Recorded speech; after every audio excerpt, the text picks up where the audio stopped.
Artur and his friends have a bad feeling. They fear that Polish democracy is under threat. Since the end of last year, Poland has been ruled by a populist right-wing government trying to get a hold of public media and the Constitutional Court. Artur believes that the party hampers the rule of law and endangers the separation of powers. The right-wing shift is splitting Poland. 42% back the ruling Law and Justice Party, PIS, while 46% are for the Civic Rights Movement, Committee for the Defense of Democracy, or KOD, of which Artur is its youth head. Today he prepares a photo update for their social media site. We take photos in front of historic monuments and statues because we want to show that this national heritage is not exclusively owned by one political party, but that it belongs to all of us, to all Poles. This current protest movement is anchored in the middle of Polish society. Tens of thousands of citizens take to the streets, following the calls from Artur and his friends. The KOD was launched in November 2015, when Poland's right-wing majority attempted to replace 3 constitutional judges with persons affiliated with their conservative viewpoints. Artur and his friends were appalled by this attempt of the ruling party to take over the Constitutional Court.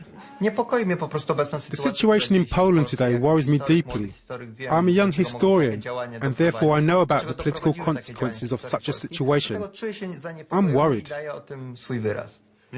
What upsets me most is the fact that the government puts Poland onto a collision course against the European Union. Our EU membership is Poland's biggest success in the past 25 years.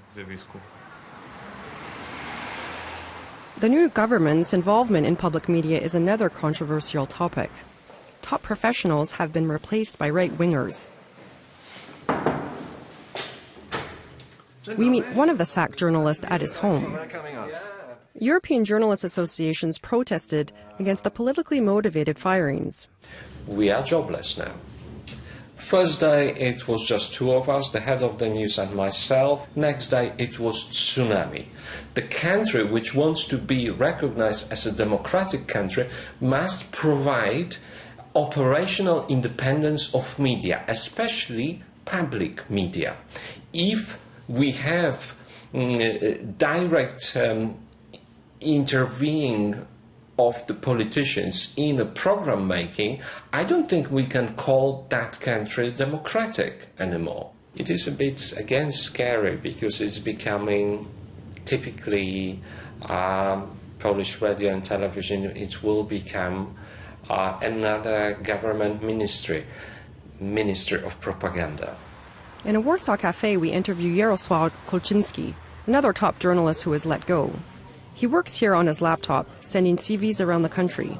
Until recently, Kaczynsky was a known face on TVP Info, a popular public news broadcast. Freedom of speech in Polish public media is at danger. They've been showing for quite some time now a clear political bias. The ruling party is changing the rules of the game. It's overthrowing the table.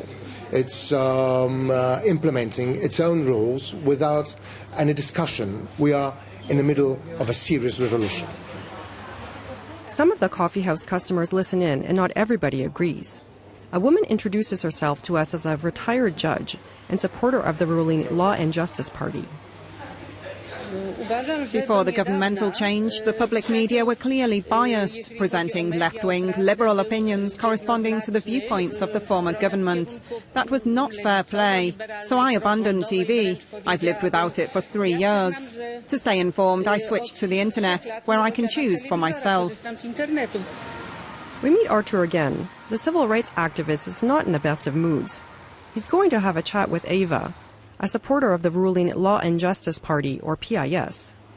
Polish society is split, and usually anti-PIS and pro-PIS supporters avoid speaking to each other. Euronews invited the students to have an exchange of words. I was brought up to be a patriotic citizen. I dream about a strong, independent and sovereign Poland, being part of the European Union structures, but defending its own strong opinions and viewpoints there. I trust that PIS will guarantee me these things. But this current government violates our constitution. The former Liberal majority appointed 3 judges to the Constitutional Court according to the rules. Today's president refuses to sign their nomination, disregarding his democratic duty. The former Liberal Parliament somehow elected these judges at the last minute, before they left power. This was against good manners. Today's government, led by the PIS, simply implemented their programme, which was clear before the elections. People voted for it. PIS and their government have the right to change rules and laws. They're not breaking the constitution. No one doubts the outcome of the election, but the fact that the right-wing PIS got a majority in both chambers does not authorise them to violate the law and to restrict civil liberties. But they do.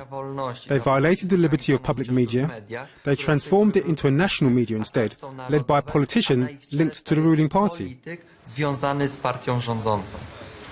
We have an appointment with a leading Polish expert in constitutional law. Marek Chmaj just finalized a report for the Council of Europe. There is an ongoing investigation to determine if Poland's right-wingers, including President Duda, are violating European standards by blocking the democratic system of basic checks and balances.